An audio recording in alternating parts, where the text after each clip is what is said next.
You know that feeling when everyone in your life looks at you like you're the participation trophy kid? Yeah, that's me. Nathan Carter, 29 years old, professional disappointment to the Carter family of suburban Ohio. Let me paint you a picture. Every night from 11 p.m. to 7 a.m., I'm at the FedEx hub sorting packages. The kind of job where you develop a sixth sense for fragile stickers and learn that people ship the weirdest stuff at 3 in the morning.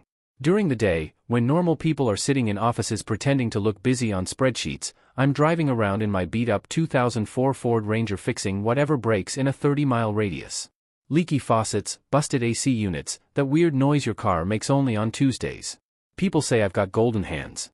My family says I've got no ambition. Funny how the same thing looks different depending on where you're standing. My grandpa used to tell me something that stuck. We'd be in his garage, him teaching me how to rebuild a carburetor or fix a radio from the 60s. And he'd look at me with those gray eyes that had seen 3 wars and say that real character is what you do when nobody's watching.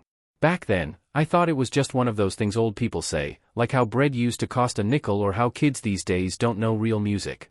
But lately, those words keep bouncing around my head, like a pinball that won't drain. Speaking of things people do when they think nobody's watching, I had to install a Ring camera by my door last month. Funny story, actually. Not haha funny, more like crying into your beer funny. My best socket set started disappearing piece by piece. First the 10mm, which, let's be honest, those things have their own Bermuda Triangle. But then the half-inch, the extensions, even my torque wrench. The timing was suspicious. It matched up perfectly with my brother Ryan's visits.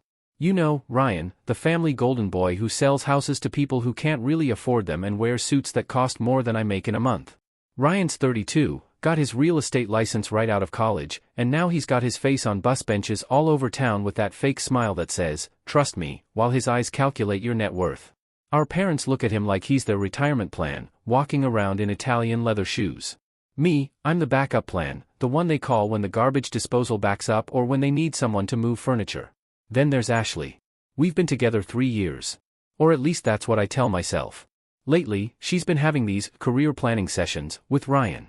Says he's helping her understand investments and market opportunities. Last week, she asked me if I'd ever thought about getting a real job. When I told her I have 2 real jobs, she rolled her eyes and said I knew what she meant. Yeah, I knew exactly what she meant. The 4th of July barbecue at my parents' house was when things really crystallized for me. Picture this. Perfect suburban backyard, those string lights everyone bought during the lockdowns, smell of burgers on the grill mixing with fresh-cut grass. Dad standing there with his beer raised, giving one of his speeches. He loves his speeches. Goes on about how Ryan just helped him refinance the house, save him $300 a month, how good it is to have someone in the family who understands money. Then he turns to me, slaps my shoulder hard enough to spill my drink, and says, "At least we got one son who's good with his hands, right? Won't ever have to pay for repairs." Everyone laughed. That kind of uncomfortable laugh that happens when someone says something that's supposed to be funny, but isn't. I caught Ashley looking at me with this expression I'd never seen before. It wasn't anger or disappointment. It was pity. Pure, undiluted pity, like she was looking at a 3-legged dog trying to fetch. That look hit harder than any insult ever could. 3 days later, I'm on my break at FedEx, sitting in the parking lot at 2:30 a.m., scrolling through Instagram because apparently I'm a masochist. There it is, a photo of Ashley and Ryan at some rooftop bar downtown. She's wearing that black dress I bought her for her birthday. He's got his arm around her shoulder, both of them holding those ridiculous $15 cocktails that come with smoke or foam or whatever they're putting in drinks now. The caption reads, "Amazing evening with someone who knows their worth." My phone felt like ice in my hand. You ever have one of those moments where everything just clicks? Like you've been looking at one of those magic eye pictures for hours and suddenly you see the dolphin? That was it for me. All those late meetings about her career. All those times Ryan just happened to stop by when I was at work. The way she'd been pushing me to be more like him. The picture wasn't just worth 1,000 words. It was worth 3 years of my life. But here's the thing about working nights and doing handyman work during the day. You see the world differently. You see the single mom at 3 a.m. buying diapers with change she counted 3 times. You see the old man whose kids never visit, pretending his sink is broken just so someone will talk to him for an hour. You see America when it's tired, when it's real, when it can't afford to pretend everything's Instagram perfect. 2 nights after that photo, I'm driving home on US 35. Storm rolling in like God's own fury. Rain coming down so hard my wipers can't keep up. Lightning turning the sky purple every few seconds. That's when I see it, an old Buick LeSabre on the shoulder, hazards blinking like a disco ball having a panic attack. I pull over because that's what you do. That's what Grandpa would do. Inside the car is Mrs. Thompson, probably in her 70s, gripping the steering wheel like it might fly away. She's trying not to cry but failing. Tells me her granddaughter is having emergency surgery in Cincinnati. Something about appendicitis that went bad. She was rushing to the hospital when the tire blew. No self-service, no AAA, just her in the storm and a flat tire. I've changed plenty of tires, but never in rain that felt like standing under a waterfall. The lug nuts were rusted on tight, probably hadn't been touched since the car rolled off the lot sometime in the last century. My clothes were soaked through in seconds. Water in my eyes, my ears, running down my back. The jack kept slipping on the wet asphalt. Took me 40 minutes to do a 10-minute job. When I finished, Mrs. Thompson tried to give me money. Pulled out this envelope from her purse, hand shaking. I told her no. Just get to her granddaughter safe. She looked at me funny then, like she was trying to memorize my face. Asked for my name. I told her, then watched her tail lights disappear into the storm. I sat in my truck for a minute, heater blasting, trying to warm up. That's when I noticed she'd pulled into the gas station up ahead. 5 minutes later, this kid who works there, Jake, walks up to my window. He's holding an envelope, the same one Mrs. Thompson tried to give me. Says she bought something and wanted him to make sure I got it. Said to tell me it was thanks for reminding her there are still good people out there. I was too tired to argue. Too tired to think. The kind of tired that goes past your bones and settles in your soul. I took the envelope and tossed it in my glove compartment with the registration I keep meaning to renew and the insurance cards from 3 years ago. Jake said something about lottery tickets being hot sellers tonight with the jackpot so high, but I wasn't really listening. My mind was already on my bed, on my pillow, on 8 hours of unconsciousness before I had to do it all over again. The rest of the drive home, I thought about that look on Mrs. Thompson's face. The relief when I showed up. The gratitude that seemed too big for just changing a tire. It occurred to me that maybe, just maybe, this was what Grandpa meant. Not the big gestures. Not the showing off at family barbecues. Not the Instagram moments. Just doing what needs doing when nobody's keeping score. I didn't open the envelope that night. Didn't even think about it. Just stumbled into my apartment, peeled off my wet clothes, and collapsed into bed. My phone buzzed with a text from Ashley asking if I could look at her car tomorrow. Something about a weird noise. I didn't respond. Let Ryan figure it out. He knows his worth, after all. I collapsed into bed, exhausted down to my bones. One thought kept spinning in my head. Maybe this was what Grandpa meant. Not the big speeches at barbecues, not the Instagram photos, but just doing what needs doing when nobody's watching. Just changing a tire in the rain for a stranger. That thought was all I had. The quiet satisfaction of a deed done in the dark, witnessed only by the storm. I had no clue that in the glove compartment of my beat-up truck lay an envelope with a piece of paper worth more than every house my brother had ever sold combined. But that's another story. That night, I fell asleep to the sound of rain, knowing nothing except that somewhere in Cincinnati, a grandmother had made it to her granddaughter, and that was enough. A week went by. 7 days of the same routine, packages at night, fixing broken things during the day. The envelope stayed in my glove compartment, buried under old receipts and a broken flashlight I kept meaning to fix. Life went on. Until it didn't. I was driving to a job, listening to the local AM radio because my FM antenna gave up somewhere around 2019. The DJ was going on about the Powerball winner, how someone in Ohio just became $212 million richer. Said the winning ticket was sold at a Shell station on Route 35. My hands went cold on the steering wheel. That was the station, the one Mrs. Thompson stopped at. I pulled over so fast the guy behind me laid on his horn for a solid 10 seconds. My hands were shaking like I'd had 12 cups of coffee. Reached into the glove compartment, pushed past all the junk, found the envelope. Inside was a Powerball ticket and a handwritten note on floral paper. The note said simply that kindness given freely returns tenfold, and she hoped this brought me luck. Downloaded the Ohio Lottery app right there on the shoulder, cars whizzing by at 70 miles per hour, semi-trucks making my little Ford rock in their wake. Scanned the ticket. The screen went crazy, confetti animation, flashing colors, and words that made my brain short-circuit. Congratulations, you won the jackpot. I sat there for maybe 20 minutes. Just sat. Engine running, hazards on, staring at my phone screen like it might suddenly laugh and say it was kidding. A state trooper even stopped to check on me. Told him I was fine, just needed a minute. He gave me that look cops give when they think you're high but can't prove it. You'd think the first thing going through my mind would be the money, the cars, the house, quitting both jobs, telling everyone to kiss my blue collar behind. But no. All I could think about was Grandpa's words echoing in my head, "Character is what you do when nobody's watching." Well, nobody was watching when I changed that tire. And now, somehow, that invisible moment was worth more money than I could comprehend. The smart thing would have been to call my family. That's what normal people do, right? Share the good news, pop champagne. But something in my gut, maybe the same instinct that made me install that Ring camera, told me to wait, to think, to be smart about this. Instead, I called in sick to FedEx for the first time in 3 years and drove straight to Columbus. Found a law firm that specialized in lottery winners, Sullivan and Associates. Their website said they'd handled 17 major lottery cases. The receptionist looked at me in my grease-stained jeans and work boots like I'd wandered in by mistake. Changed her tune real quick when I showed her the ticket. Mr. Sullivan himself, a silver-haired guy who probably hadn't pumped his own gas since the 90s, sat me down in a conference room worth more than my annual salary.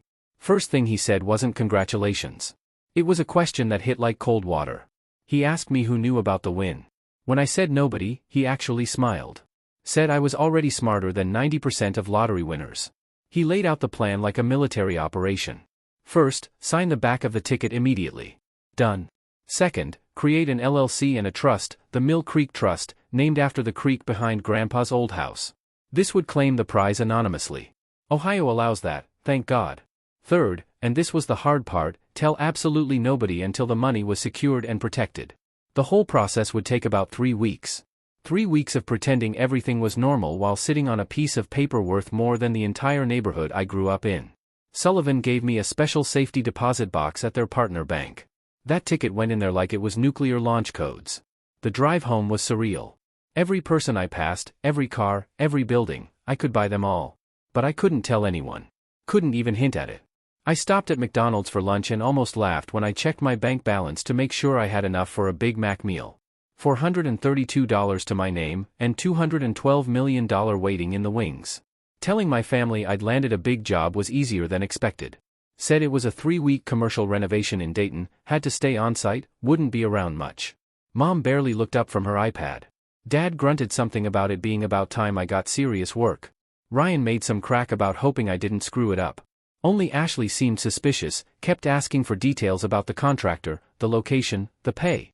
Those 3 weeks were the longest and shortest of my life. Days, I'd drive to random coffee shops with Wi-Fi, meeting with financial advisors Sullivan recommended, learning about tax strategies, investment portfolios, wealth preservation, stuff that made my head spin. Nights, I'd lie in bed, stare at the ceiling, calculator app open, trying to comprehend what $212 million actually meant. After taxes, it would be about $105 million in a lump sum. $105 million.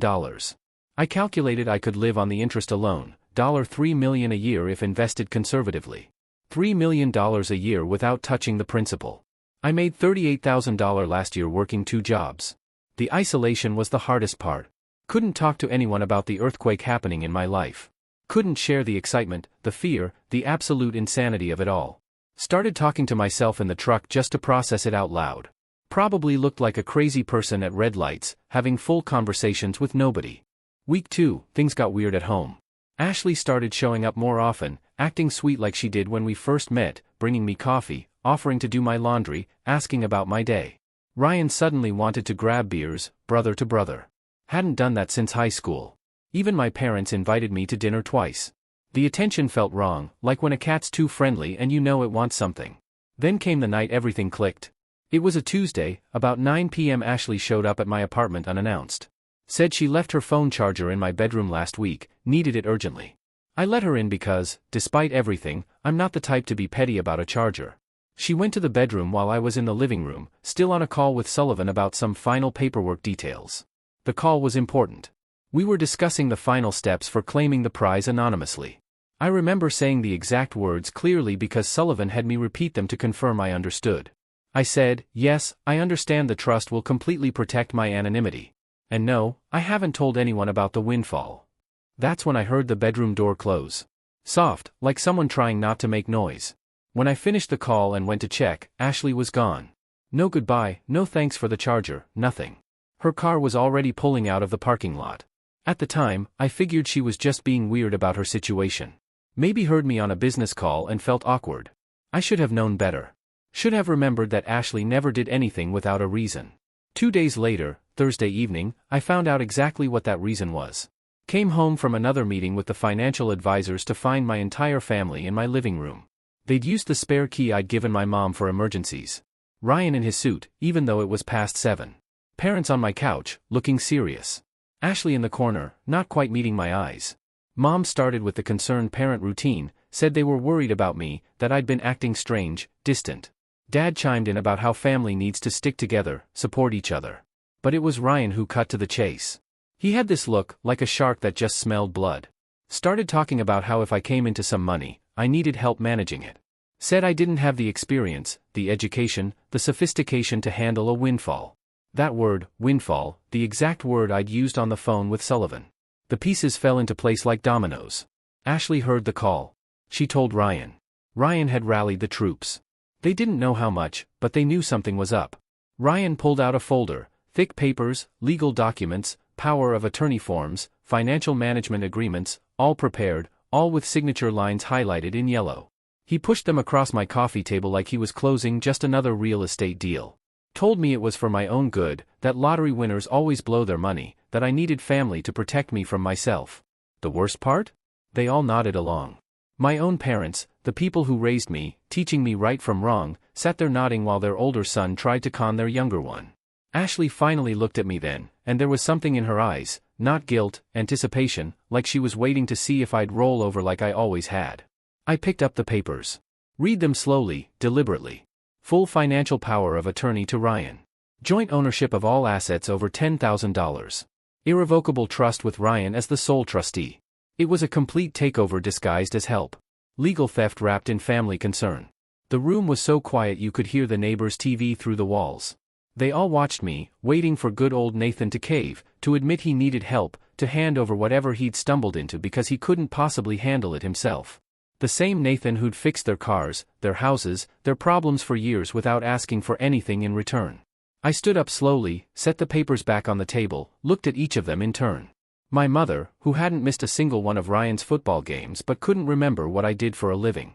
My father, who displayed Ryan's real estate awards on the mantle but had never once acknowledged any of my work. Ryan, who'd been stealing my tools and was now trying to steal my future. And Ashley, who'd shared my bed for 3 years but sold me out for the chance at something better. I said 3 words, just 3, thank you. I'll manage. Then I walked to the door and opened it. The message was clear. Get out. Ryan tried to argue, started raising his voice about family responsibility, about how I was making a huge mistake. Dad stood up, face getting red, began lecturing about respect and gratitude. Mom was crying, saying I was tearing the family apart. Ashley just grabbed her purse and left first. Didn't even pretend to care anymore. They filed out one by one. Ryan stopped at the door, leaned in close enough that I could smell his expensive cologne, told me this wasn't over, that when I screwed this up, and I would screw it up, not to come crying to them. I told him I'd never cried to them about anything in my life. Wasn't planning to start now. After they left, I deadbolted the door and sat in the dark for a while. The apartment felt different, like something had shifted in the foundations. I'd just declared war on my own family. They didn't know exactly what I had, but they knew I had something, and they wanted it. The battle lines were drawn. I called Sullivan that night, told him about the situation. He wasn't surprised. Said family problems were the #1 issue lottery winners faced, even worse than the financial challenges. He told me to document everything, save any texts or voicemails, consider getting a restraining order if necessary. Then he said something that stuck with me: money doesn't change people. It just shows you who they really were all along. After I hung up, I sat in the dark for a long time. The apartment felt foreign, but for the first time in my life, I didn't feel alone. I felt clear. The lawyer was right. Money hadn't changed anyone. It just ripped off the masks. I just declared war on my own family. For days until the trust was finalized. For days until my money became truly mine, anonymous and protected. I looked at my phone, expecting calls or texts, but it stayed silent. And that silence was louder than any screaming match. They'd retreated to regroup. The only question now was how far they'd go to get what they thought they deserved by birthright. I didn't know the answer, but I knew one thing for certain. I was done being the one who fixed everything for everyone else. Now it was time to fix my own life. They say the silence before a storm is the worst part. They're wrong. It's the first lightning strike that gets you. Mine came 6 days later in the form of a certified letter. Had to sign for it and everything. The postal worker gave me that sympathetic look reserved for people getting served. Inside was a formal lawsuit filed by Ryan Carter against Nathan Carter and the Ohio Lottery Commission. My brother was claiming we had an oral family agreement to pool lottery tickets. Said we'd been doing it for years, that this winning ticket was purchased as part of our family tradition. Every word of it was a lie so bold it almost impressed me. But here's the thing about lies in the legal system. They don't need to be true to cause damage. They just need to create doubt. And Ryan's lawsuit did exactly what he intended. The Lottery Commission immediately froze the payout pending resolution.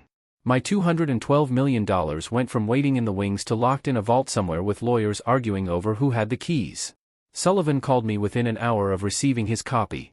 His voice was calm, almost amused. Said this happened more than people realized, family members suddenly remembering agreements that never existed, conversations that never happened, promises nobody made. He told me Ryan had made 3 critical mistakes. First, he'd filed too quickly, showing desperation. Second, he'd included provably false statements about past lottery pools. And third, he'd severely underestimated what we had in our arsenal. The hearing was set for 2 weeks out, expedited given the amount involved. Those 2 weeks were like living in a pressure cooker. Ryan went full offensive, telling anyone who'd listen about how I was stealing from the family. Posted on Facebook about betrayal and greed, though he was careful never to mention specifics. Mom called crying every night until I stopped answering. Dad left voicemails about family loyalty that I deleted without listening. Even cousins I hadn't talked to since high school suddenly had opinions about what I owed the family. But while they were making noise, Sullivan was building a case. He hired a private investigator who found some interesting things about Ryan's finances.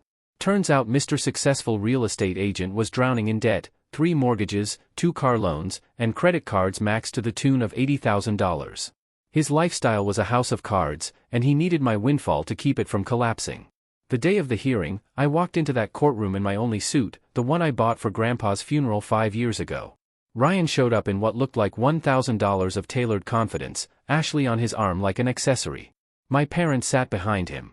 They couldn't look at me. Good. I couldn't look at them either. Ryan's lawyer went first, painting a picture of a close-knit family that shared everything, including lottery dreams. He actually used the phrase, "blood is thicker than water," 3 times. Talked about how I promised to share any winnings, how we'd always bought tickets together, how this was a betrayal of sacred family trust. Ryan even got on the stand, fake tears and all, talking about how hurt he was that his little brother would do this to the family. Then it was our turn.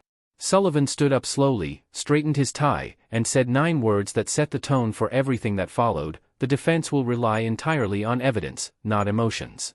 The judge actually leaned forward. First exhibit, security footage from the Shell station. The timestamp showed 2:47 a.m. the night of the storm. The whole courtroom watched me change that tire in the downpour. Watched Mrs. Thompson go inside. Watched the cashier hand me the envelope. Sullivan asked Ryan if their alleged family lottery pool included helping strangers at 3 o'clock in the morning. Ryan stammered something about that not being relevant. The judge disagreed.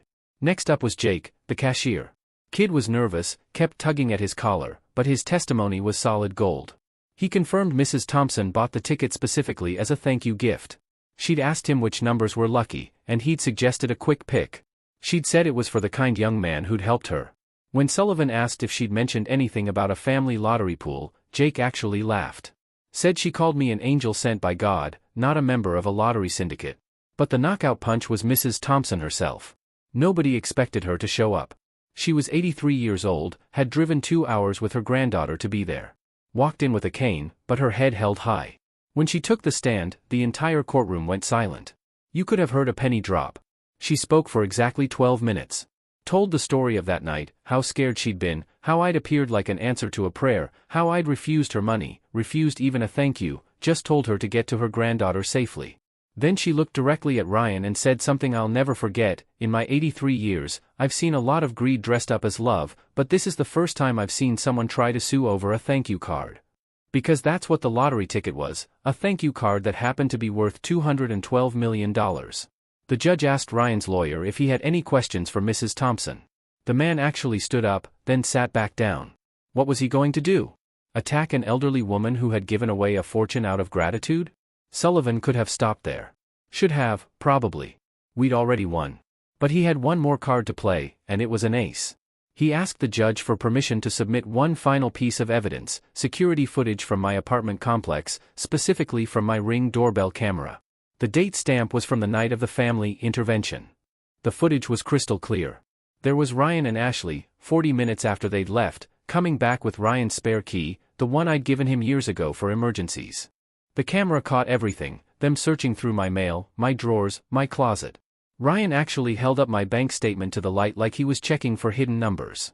Ashley went through my laptop bag, pulled out papers, took photos with her phone. They spent 23 minutes ransacking my apartment, looking for evidence of the lottery win. The courtroom was dead silent. Ryan's face went from red to white to green, like a traffic light having a breakdown. Ashley actually tried to leave, but the bailiff suggested she might want to stay. The judge's expression was something between disgust and fascination, like he was watching a nature documentary about parasites. Sullivan asked Ryan one question, just one: is breaking into someone's apartment also part of your family lottery tradition? Ryan's lawyer objected, but the damage was done. Everyone had seen it.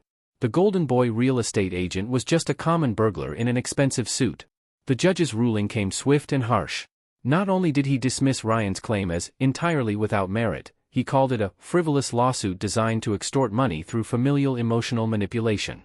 He used words like unconscionable and predatory, and my personal favorite, morally bankrupt.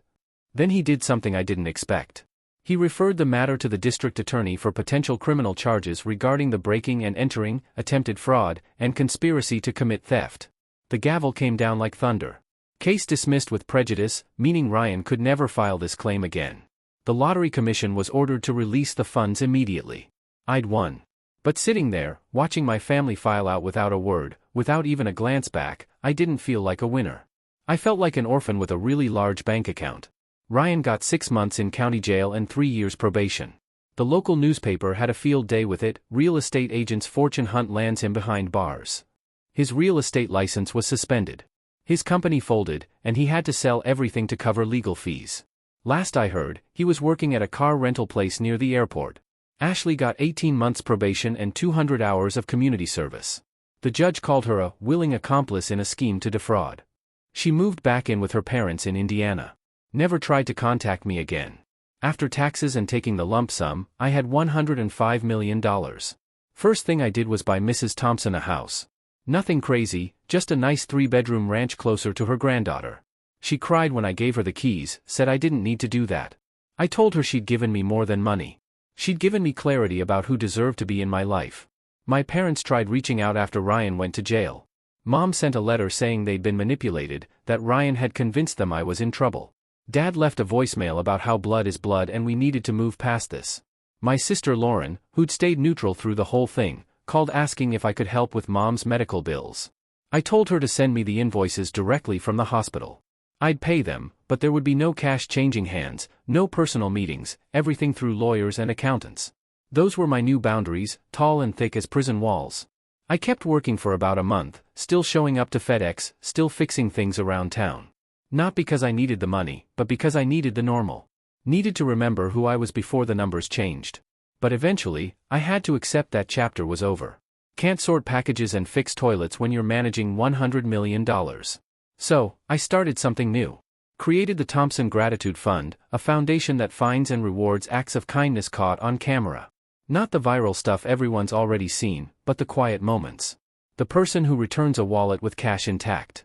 The teenager who helps an elderly person with groceries. The mechanic who fixes a single mom's car for free. We give out surprise rewards, anything from $1,000 to $50,000, depending on the situation. Running the foundation, I met Hannah. She was volunteering, helping verify the authenticity of submitted videos. We spent hours watching footage of human kindness, debating which acts were genuine versus performed for cameras. She had this way of spotting real emotion that I found fascinating. Plus, she didn't know about my money when we met. To her, I was just Nathan, the guy who ran a small charity and had strong opinions about what constituted authentic kindness. 6 months later, we were having coffee, going through submissions, when she showed me a video that stopped me cold. It was from a security camera at a grocery store. A man was counting change, coming up short for formula and diapers. The woman behind him quietly told the cashier to add it to her bill. No fuss, no waiting for thanks. She just paid and left. Hannah said, "This is exactly what we look for. Kindness without audience." I agreed, then told her my story. All of it. The tire, the lottery, the trial, everything. She listened without interrupting, then asked one question: "Do you ever regret stopping that night in the rain?" I told her it was the only thing in my whole story I was absolutely certain about. We've been together 2 years now. She keeps me honest, calls me out when I'm being stupid with money, reminds me where it came from. We live in a nice but not ridiculous house outside Columbus. 4 bedrooms, 2-car garage, the kind of place Grandpa would have called respectable. No mansion, no fleet of sports cars, no yacht, just a good life built on a foundation that started with changing a tire in the rain. People ask if I forgive my family. Wrong question. Forgiveness implies they understand what they did wrong, and they don't. To them, I'm still the villain who kept family money for himself. The right question is whether I miss them. Yeah, I do. But I miss the family I thought I had, the one that existed before money revealed the truth. $212 million bought me something priceless: clarity. I learned that family isn't about blood or obligation. It's about showing up in the rain. It's about changing tires for strangers when nobody's watching. My grandfather was right, just not in the way he probably meant. Character is what you do when nobody's watching. But sometimes the universe is watching, and sometimes it rewards you for simply being decent when decency wasn't required. Every morning, I check the foundation submissions, doorbell cameras, security footage, dash cams, all capturing these little moments of grace. Each one reminds me of that night on Route 35. That moment was worth more than all the money in my account because that moment was real. Everything else, the lawsuits, the family drama, the millions, that's just what happened after. The money didn't make me rich. That night in the rain did. The money just helped me understand the difference.